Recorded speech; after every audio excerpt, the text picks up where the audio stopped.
Este video llega gracias a...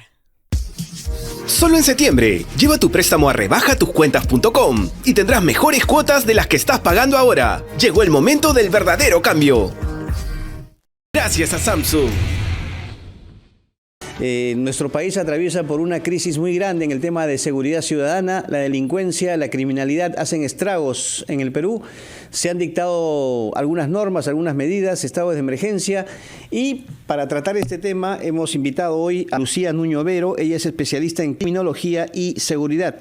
Está en nuestros estudios y por supuesto le agradecemos por su gentileza. Lucía, ¿cómo está? Buenos días. Buenos días, encantada, Carlos. También estamos con Carlos González desde Trujillo. Bueno, Lucía, en primer lugar, ¿está usted de acuerdo con que se establezcan estados de emergencia? Se ha establecido en 2 distritos, San Juan del Lurigancho y San Martín de Porres. Ahora se implementará esto en el Cercado de Lima, también en distrito de Sullana, pero ¿cree usted que es la medida más efectiva que se ha dado o no va a tener los resultados esperados? Es una medida efectiva que se ha dado en el Perú. Tiene antecedentes en Madre de Dios, por ejemplo, exitosos. Tiene lo mismo en el Callao, ¿no? En el 2015 más o menos. Y de acuerdo a una implementación focalizada, digamos en este caso, San Juan del Lurigancho, que concentra una alta proporción de las extorsiones. Estamos hablando de la 4ª parte de las denuncias de extorsiones a nivel de Lima metropolitana. Y San Martín de Porres, que también está mostrando los mismos indicadores con fenómenos de bandas delictivas, necesidad de una intervención más específica de los órganos especializados de la Fiscalía, de la Policía, se van a mostrar acciones y resultados en el breve plazo, ¿no? Es una medida que complementa, entre otras, las que se están desplegando, ¿no?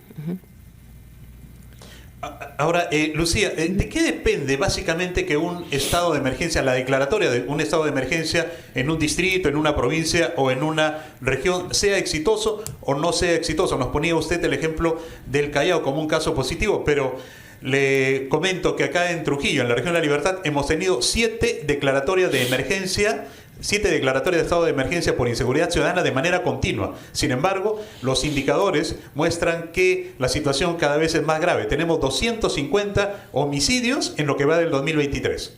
Sí, correcto. Para temas de seguridad ciudadana y seguridad en general, no hay receta, no hay tampoco un mesías que va a solucionarlo. En realidad, estas son medidas que se despliegan en referencia a una situación muy específica, ¿no? Y efectivamente ha habido un abuso de los estados de emergencia en los últimos años, eso sí, por eso que menciono los casos que yo creo que han sido positivos para un avance en torno a frenar la expansión de ciertas organizaciones criminales, por ejemplo. El caso del Callao era ese, ¿no? En el caso de Madre de Dios también. En nuestra situación actual también lo que estamos enfrentando es una dinámica, al menos en Lima metropolitana, como le digo, muy asociada a fenómenos migratorios, muy asociada a modalidades muy específicas que están amenazando comercios. Y en ese sentido, si las acciones están referidas, como bien ha sido el caso planteado actualmente, a frenar ese tipo de expansión criminal, como les señalaba, los resultados tienen que medirse en ese aspecto específicamente. La dinámica de La Libertad tiene sus variaciones, ¿no? Pero entonces, de acuerdo a lo que usted nos dice sobre resultados exitosos de estados de emergencia, ¿usted sería partidaria de que se amplíe a otras zonas del país? Bueno, hay muchos distritos que lo piden, regiones también.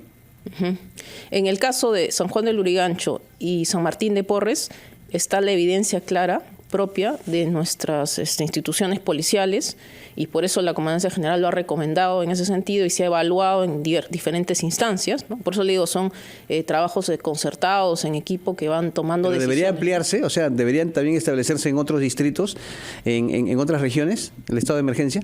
En otros distritos del Lima podría darse en aquellos en los cuales los problemas están alcanzando los mismos niveles, pero como le digo, San Juan del Lurigancho es marcadamente una zona, un ámbito donde sí está la situación de una particularidad grave, ¿no? En otras regiones, como le digo, la medida es una medida general que establece la Constitución, pero el sustento es diferente. En zonas, por ejemplo, de mercados ilícitos, ¿no es cierto? Que es las zonas del Braem, las zonas de Madre de Dios, efectivamente el sustento es diferente y las acciones desplegadas son diferentes. siempre pasa por una evaluación de resultados de ese periodo, que estamos esperando justamente y es lo que se evalúa en las instancias correspondientes, ¿no? La presencia del ejército, Lucía, o de efectivos del ejército que reclama la población donde se aplica los estados de emergencia, ¿es fundamental o no para que estas declaratorias tengan frutos positivos? En este caso sí se está llevando adelante con ese componente, ¿no? Y de una manera muy proporcional, entiendo yo, como le digo, a la necesidad de las situaciones, ¿no? Nuevamente, no hay recetas, no hay ninguna fórmula válida y no en todos los casos. El despliegue de Fuerzas Armadas es muy delicado, es un aspecto muy delicado que se evalúa en una política de seguridad de un país y sobre todo en la región de América Latina, porque vemos que puede tener efectos colaterales, que tiene mucha discrecionalidad de por medio. Entonces, en este caso sí tiene ese componente y será uno de los aspectos fundamentales a evaluar si es que pensamos en escenarios de ampliarlo en tiempo o en espacios, ¿no? Pero la idea sería justamente tener esos resultados a corto plazo. Lucía, los estados de emergencia establecidos son por 60 días. La pregunta es, ¿qué se hace después? ¿No? Para mantener, si es que hay buenos resultados, para mantener los mismos, o sea, para mantener abajo, Dios quiera, los índices de delincuencia, de criminalidad. Le pido que la respuesta me la dé en un par de minutos porque tenemos que cumplir con los anunciantes y seguimos conversando sobre este tema que nos preocupa a todos, la inseguridad ciudadana en el país. Regresamos.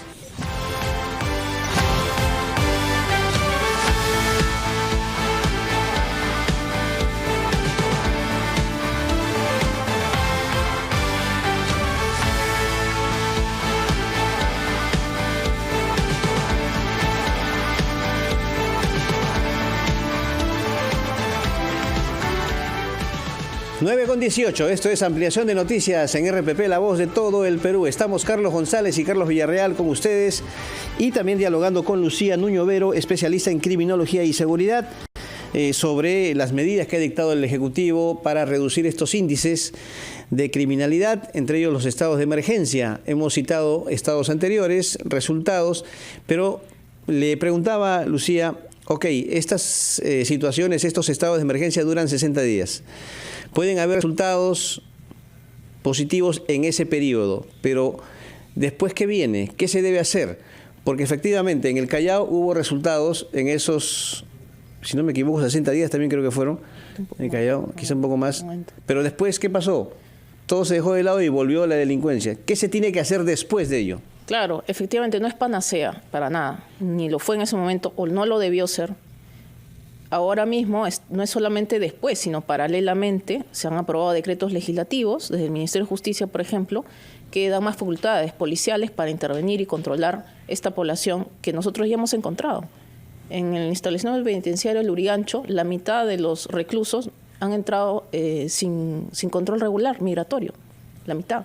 Entonces estamos hablando de facultades para un control identitario, más tiempo, interoperabilidad para registrarlos. Estamos hablando también de expulsión y conversiones de pena en algunos casos o mayores capacidades también para intervenir en coordinación con OCIPTEL, por ejemplo, desarticular, en fin, una serie de normas complementarias y estrategias se tienen que desplegar, ¿no?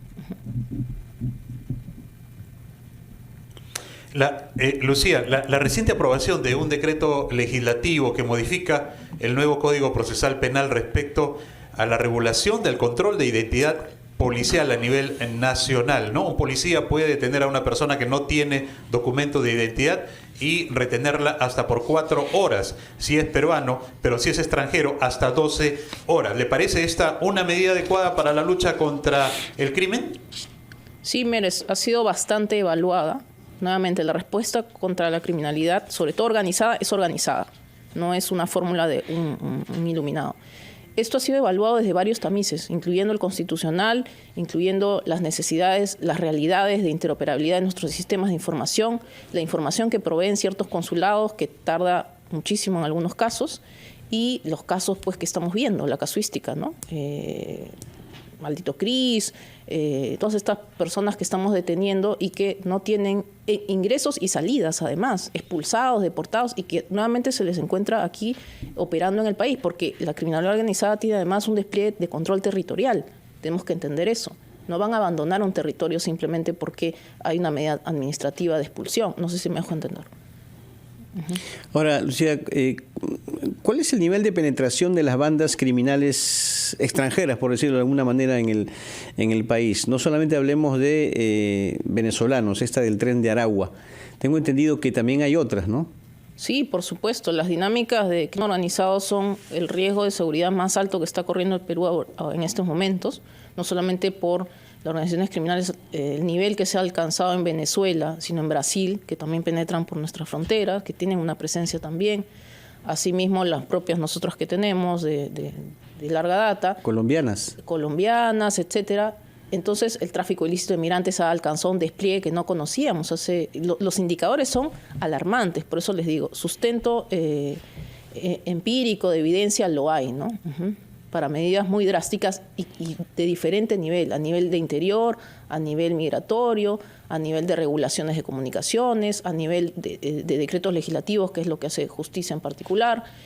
Tenemos políticas de prevención, acabamos de aprobar una política nacional de prevención y de implementación de un código de justicia especializada para adolescentes, ¿no?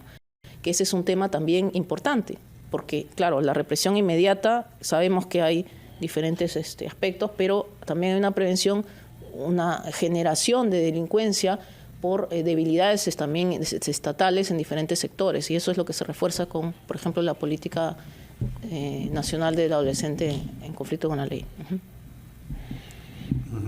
Y la reestructuración de la Policía Nacional, Lucía, ¿en qué medida debe ser inmediata para que la lucha contra la delincuencia sea sostenible, tal como lo planteaba Carlos, ¿no? Porque ya se ha hecho prácticamente una costumbre, Lucía. Cuando hay operativos contra bandas criminales, contra la minería ilegal, por ejemplo, ¿no? Aparecen siempre en la lista de detenidos personal policial, incluso jefe de esta institución.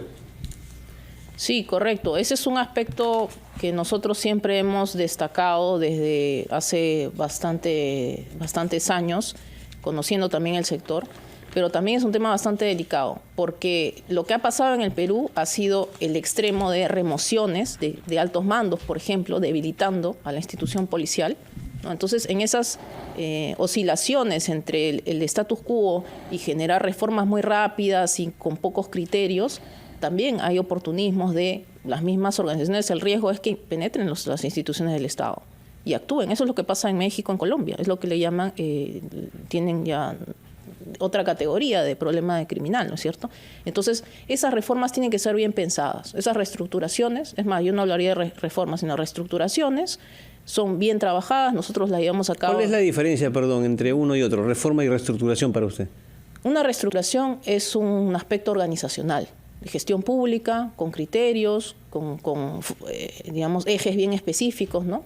Ahí les citaba el ejemplo de la reestructuración del INPE, por ejemplo, que se maneja en el sector justicia y que acaba de ser evaluado por un grupo de trabajo, que es de público conocimiento los aspectos a los cuales se ha llegado.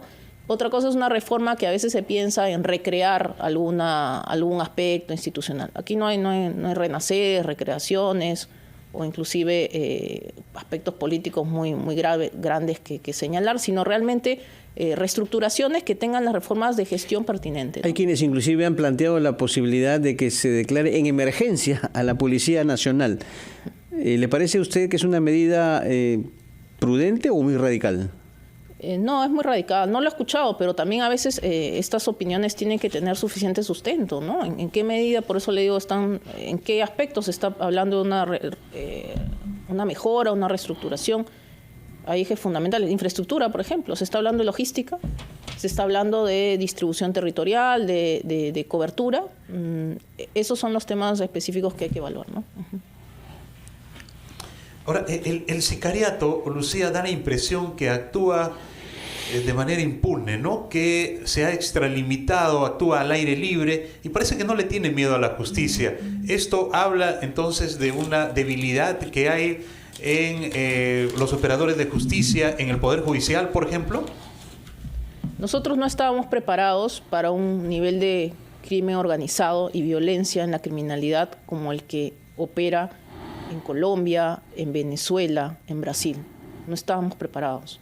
Y estamos enfrentando en este momento un Estado que tiene que hacer una serie de cambios y de mejoras y de fortalecimientos en áreas específicas, más especializadas en esos temas, para proveer también los mecanismos necesarios para enfrentarlo. No es lo mismo enfrentar una banda desde una fiscalía común, ¿no?, con una policía poco especializada, que con una fiscalía especializada, unas unidades como las tenemos efectivamente a nivel también penitenciario. Tenemos diferentes penales con máximas seguridades, medianas, etcétera. Todo eso despliegue nosotros lo estamos adaptando a un crimen ya mucho más retador, que es lo que estamos viendo en estos últimos años, ¿no? Muy bien. Bueno, esperamos entonces que se implementen normas mucho más duraderas, digamos, ¿no?, con relación a la seguridad ciudadana. Esto de los estados de emergencia dura un tiempo limitado, 60 días, al menos lo que estableció el gobierno, pero que la inseguridad ciudadana deje de ser pues un martirio para todos los peruanos como lo es hasta ahora. Lucía, muchas gracias por su visita aquí en los estudios de RPP, ha sido usted muy amable. A ustedes, gracias. Lucía Nuño Vero, especialista en criminología y seguridad, estuvo con nosotros en Ampliación de Noticias.